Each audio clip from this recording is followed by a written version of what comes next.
Vou relatar um sonho que o Senhor me deu no mês de agosto de 2020.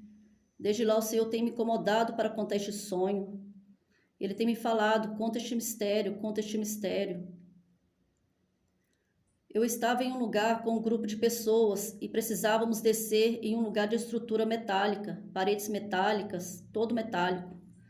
Uma pessoa do grupo nos orientou que deveríamos descer com muito cuidado. Era perigoso e se caísse, já era. Eu comecei a descer ali, me apoiando nas estruturas, mas tinha um emaranhado de redes nessas estruturas. Mas tinha o entendimento de não tocar nas redes. Então eu desci ali, segurando só nas partes metálicas. Fazendo isso, eu desci com muita facilidade e rapidez, e fiquei muito feliz quando cheguei no destino. Mas no mesmo momento, eu me encontrava de novo na parte de cima, onde estavam as pessoas do grupo que iam descer, e eu orientava elas de como descer ali com segurança. Eu dizia para elas a tocarem somente na parte metálica, não tocarem nas redes, porque estavam soltas, e se pegar nelas, vão cair. Eu já me encontrava entrando numa construção antiga. Ali as pessoas podiam entrar para visitar o local, que era aberto ao público. Vi pessoas admiradas com aquela construção. Eu também fiquei admirada. Era imensa, paredes altas, teto muito alto. Na saída para o pátio tinha uma abertura arqueada muito alta. O pátio era todo de pedras e dava para o mar. Eu sentei em um dos bancos do pátio e fiquei observando um grupo de pescadores limpando o peixe. Eram pessoas estranhas, pareciam selvagens. Pegavam os peixes, rasgavam a barriga deles com as mãos, como se rasgasse um papel. Eram muito rápidos, e eu olhei aquilo e disse: que facilidade para limpar um peixe! Chegava ali um navio, e na proa do navio tinha 3 homens grandes, fortes, e traziam um grande saco fechado. Dava para ver que o saco estava cheio. Esses homens também eram estranhos, pareciam bárbaros. Estavam sorridentes e me chamava atenção para eles. Então fiquei os observando. Então partiram o saco ao meio, com as mãos, como se rasgasse um papel, uma força fora do comum. E eles estavam jogando no mar as coisas que estavam dentro do saco. Fiquei preocupada, pois parecia que eram coisas vivas, mas quando observei melhor, vi que eram só imagens, seres inanimados.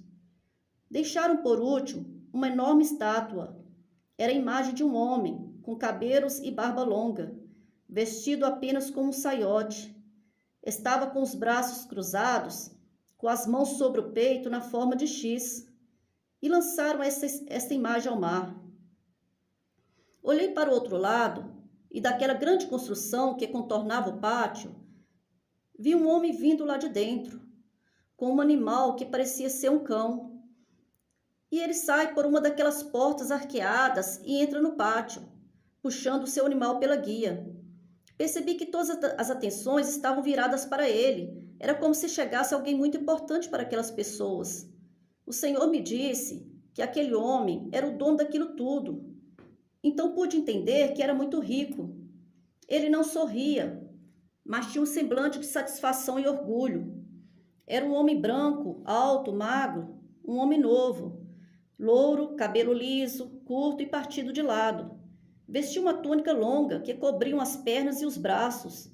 A túnica era branca, não era muito branca, e parecia ser de linho. Usava um cinto que amarrava na cintura, da mesma cor do tecido.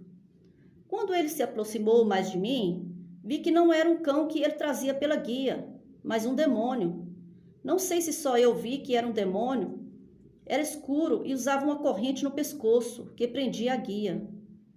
Então levantei do banco onde estava sentada, fui em direção àquele ser diabólico, estendi minha mão sobre ele e clamei com muita autoridade e poder de Deus: sai, demônio, em nome de Yeshua HaMashiach.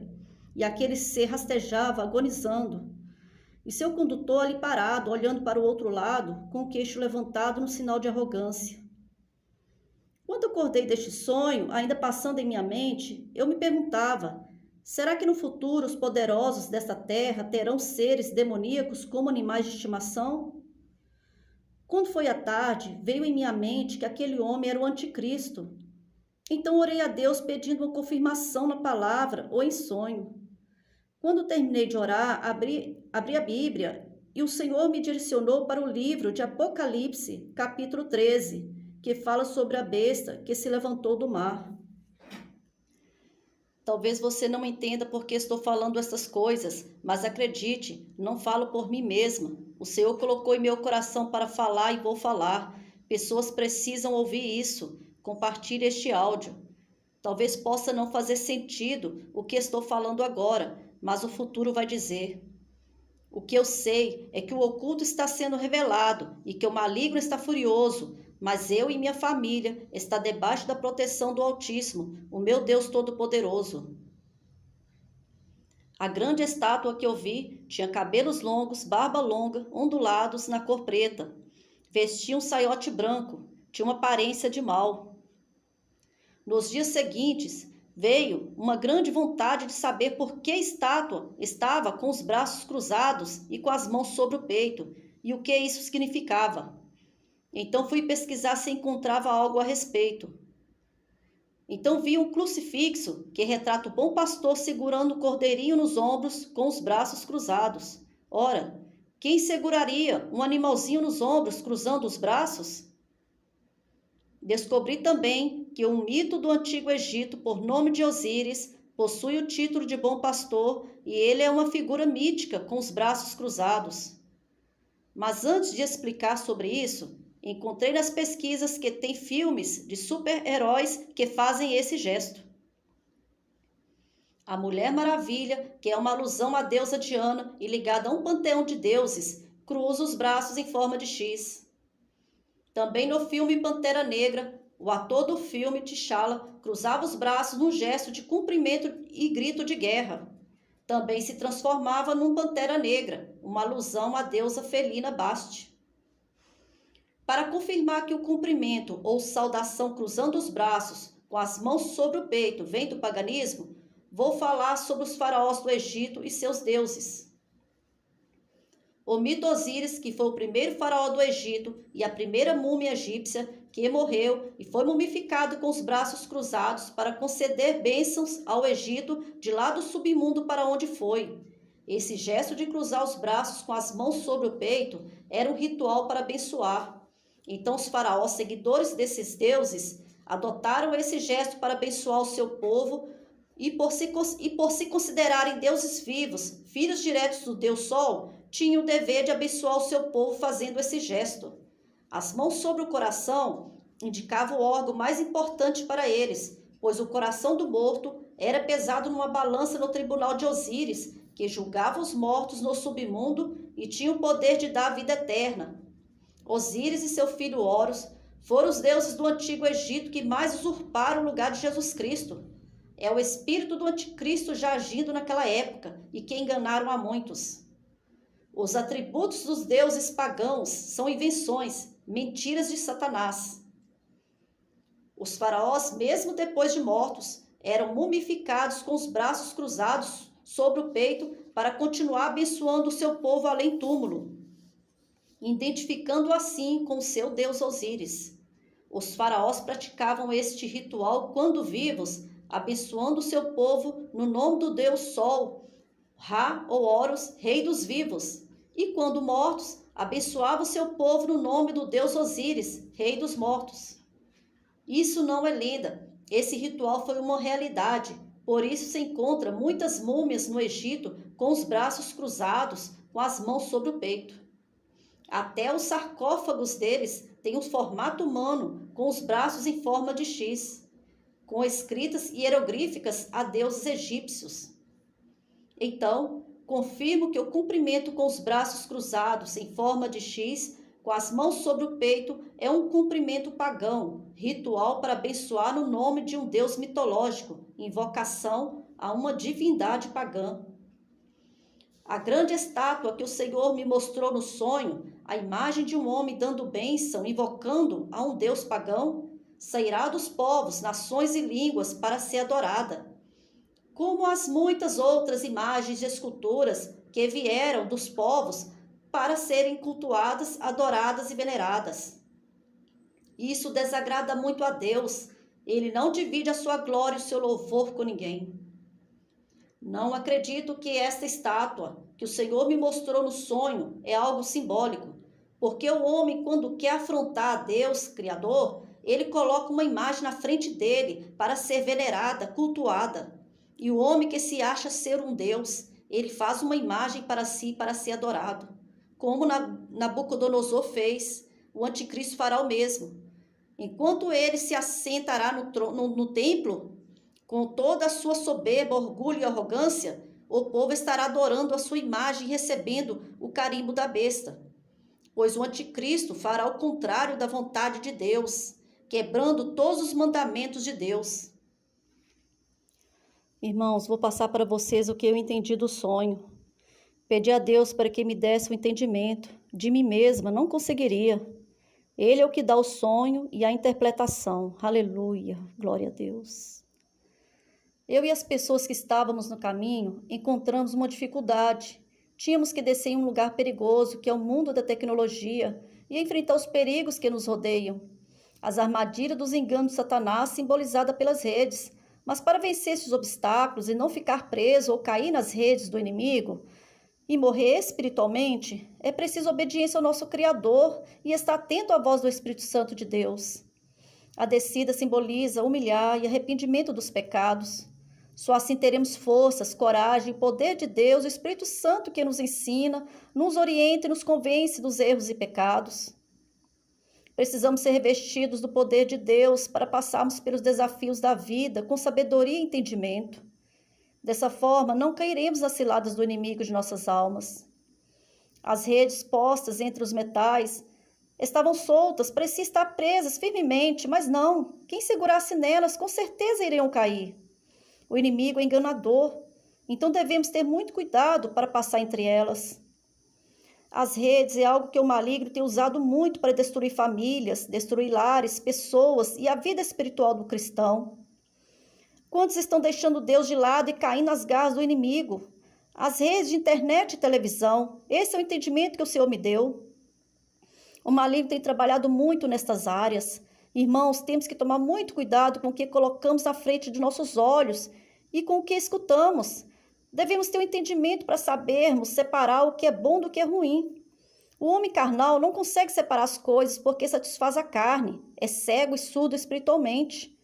O homem espiritual sabe o que agrada a Deus e o que não agrada a Deus. Não cai nas ciladas do inimigo porque tem os olhos espirituais abertos e os ouvidos atentos à voz do Espírito Santo de Deus. No sonho, o Senhor mostrou o que acontece com o peixe nas mãos do maligno. Quando cai nas redes, este cair, irmãos, simboliza o pecado. Quando vai para as mãos do maligno, só Deus para socorrer. O peixe simboliza o cristão, sendo rasgados com violência, dilacerados, mortos espiritualmente. Meu coração dói, sinto profunda tristeza dessa alma perdida. Espero que, ouvindo esse áudio, você possa se arrepender dos seus pecados e voltar para quem te ama de verdade e quer te salvar. Jesus Cristo, Yeshua HaMashiach. Depois o Senhor me mostrou 3 homens na proa de um navio, lançando ao mar várias imagens menores e uma bem grande. São espíritos enganadores, malignos. O propósito deles é impedir a adoração ao nosso Deus Todo-Poderoso. Esses espíritos cegam o entendimento das pessoas para afastá-las do seu verdadeiro Criador.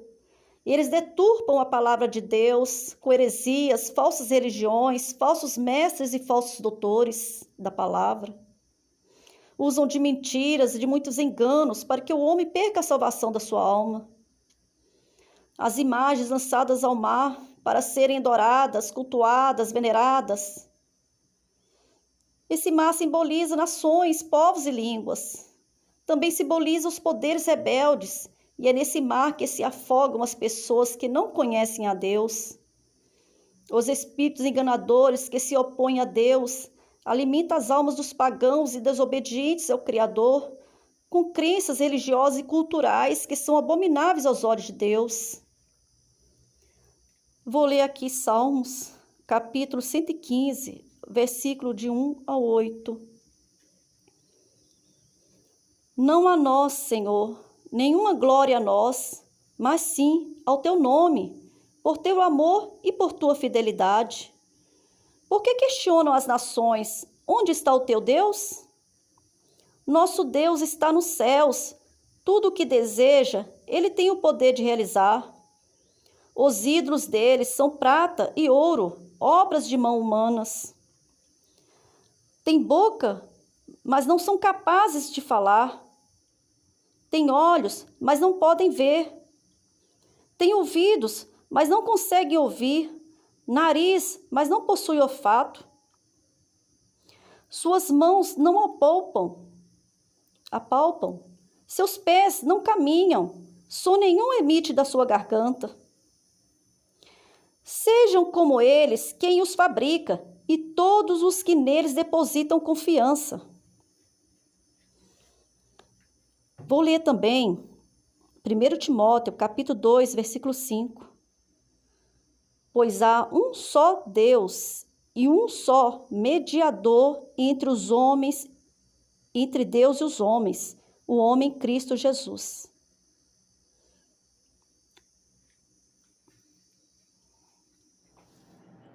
O homem que havia acompanhado de um demônio é o anticristo. O Senhor já tinha me confirmado isso durante o sonho, quando ele me disse que aquele homem era o dono daquilo tudo. Mas no momento entendi que se tratava de um homem muito rico. Só depois fui entender que o Senhor queria me dizer é que o anticristo terá o domínio de tudo, o controle de tudo. O anticristo vai se achar o dono de tudo, o senhor de tudo, porque o que Satanás sempre quis é ser igual a Deus. O Senhor também me confirmou em Apocalipse capítulo 13. O dragão dará para o anticristo o seu poder, o seu trono e grande autoridade para dominar e subjugar todos os povos da terra e enganará multidões, pois sabe que pouco tempo lhe resta. Não terá verdade nele, a verdade e o direito será lançado por terra. Mas terá muitos seguidores, muitos vão o adorar, porque ele vai surgir do caos e da violência e vai colocar ordem no mundo, tanto economicamente quanto socialmente. Fará acordos com muitos países, acordos de paz e segurança entre Israel. 3 anos e meio de falsa paz, mas com o povo dominado. Depois disso, vai mostrar para a humanidade quem realmente ele é. Mas 3 anos e meio de grande perseguição ao povo de Deus, muita matança, muita crueldade. Quem é carnal não vai suportar. Será tempos de muita angústia e aflição. Mas melhor morrer em Cristo do que perder a vida para o mundo. Vou ler aqui em Mateus capítulo 16, versículo 25 a 27. Declarou Jesus: porquanto quem quiser salvar a sua vida, a perderá. Mas quem perder a sua vida por minha causa, encontrará a verdadeira vida. Pois que lucro terá uma pessoa se ganhar o mundo inteiro, mas perder a sua alma? Ou o que poderá dar o ser humano em troca da sua alma? Mas o Filho do Homem virá na glória de seu Pai com seus anjos, e então recompensará a cada um de acordo com suas obras. Aleluia. Irmãos, pela vestimenta que o anticristo usava, uma túnica branca, longa e com cinto amarrado na cintura, é uma vestimenta idêntica à usada pelos sacerdotes que servirão no templo de Israel. Desculpa se alguém se ofender por isso. Estou narrando o que Deus me mostrou no sonho. Não estou dizendo que o anticristo virá de Israel, mas com absoluta certeza que ele estará lá e dentro do templo, onde se assentará e o profanará. Pois está escrito na palavra de Deus em 2 Tessalonicenses, capítulo 2, versículo 4, e Daniel, capítulo 9, versículo 27. Isso significa que será um homem religioso, mas que terá domínio político pelos seus feitos, um homem de boa aparência, carismático, inteligente, que esconderá por pouco tempo o que realmente é, a besta que emerge do mar, o filho da perdição, homem injusto, arrogante, blasfemo, que fará guerra contra os santos e os vencerá por um período de 3 anos e meio, e de posse do templo, proclamará ele mesmo ser Deus. Mas a vitória é de Deus, o Altíssimo. O inimigo sabe que tem um tempo, 2 tempos e metade de um tempo para guerrear contra o povo de Deus e vencê-los, mas sabe também que passando esses tempos será vencido. porque todo poder emana de Deus, o nosso Pai Todo-Poderoso. Aleluia. Para o anticristo e o falso profeta está reservado o lago de fogo, que arde com enxofre, e eles serão lançados nele. E para o dragão, a antiga serpente, que é o diabo, Satanás, está reservado a prisão por 1000 anos. Ele será amarrado, lançado no abismo, e esse abismo será fechado. Não enganará mais ninguém, pelo tempo determinado por Deus, o soberano. E todos aqueles que adoram o dragão, todos que vão adorar a besta e a seguir, e todos aqueles que adorarão a imagem da besta e terão a marca da besta, vão morrer pela espada que sairá da boca do Rei dos Reis e Senhor dos Senhores, Jesus Cristo Yeshua HaMashiach. Esta condenação já está predita na palavra de Deus. Se você não quer ser condenado, arrependa-se dos pecados e aceita Jesus. Faça isso antes que venham os juízos de Deus sobre esta terra. Amém.